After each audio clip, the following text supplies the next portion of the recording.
ಸಮುದ್ರದ ನೀರು ಉಪ್ಪಾಗಿರುತ್ತದೆ, ಆದರೆ ಸಮುದ್ರಕ್ಕೆ ಸೇರುವ ನದಿಯ ನೀರು ಉಪ್ಪಾಗಿರುವುದಿಲ್ಲ.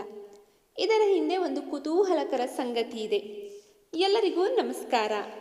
ಸಮುದ್ರದ ನೀರು ಉಪ್ಪಾಗಿರುತ್ತದೆ, ಆದರೆ ನದಿಯ ನೀರು ಯಾಕೆ ಸಿಹಿ ಆಗಿರುತ್ತದೆ ಎಂದಾದರೂ ನೀವು ಯೋಚಿಸಿದ್ದೀರಾ? ಏಕೆಂದರೆ ಮಳೆ ಬಂದಾಗ ನೀರು ಬೆಟ್ಟಗಳು ಮತ್ತು ಕಲ್ಲುಗಳ ಮೇಲೆ ಹರಿಯುತ್ತದೆ. ಆ ವೇಳೆ ನೀರು ಕಲ್ಲುಗಳಲ್ಲಿರುವ ಸಣ್ಣ ಪ್ರಮಾಣದ ಖನಿಜಗಳು ಮತ್ತು ಉಪ್ಪನ್ನು ತನ್ನೊಂದಿಗೆ ಸೇರಿಸಿಕೊಂಡು ಹೋಗುತ್ತದೆ.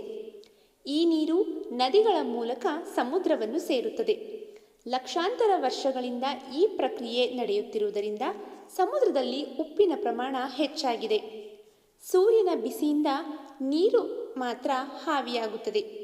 ಉಪ್ಪು ಸಮುದ್ರದಲ್ಲೇ ಉಳಿಯುತ್ತದೆ. ಅದು ಅಲ್ಲದೆ ನದಿಯ ನೀರು ಹರಿಯುತ್ತದೆ.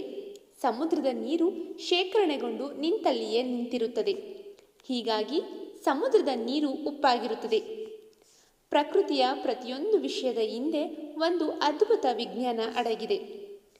ವಿಡಿಯೋದ ಕೊನೆಯ ಮಾತು, ಕುತೂಹಲವೇ ಜ್ಞಾನದ ಮೊದಲ ಹೆಜ್ಜೆ. ಈ ವಿಡಿಯೋ ನಿಮಗೆ ಇಷ್ಟವಾಗಿದ್ರೆ ಮತ್ತೊಂದು ವಿಡಿಯೋದಲ್ಲಿ ಆಸಕ್ತಿದಾಯಕ ವಿಷಯಗಳೊಂದಿಗೆ ಮತ್ತೊಮ್ಮೆ ಬರುವೆ. ಅಲ್ಲಿಯವರೆಗೂ ನಮಸ್ಕಾರ.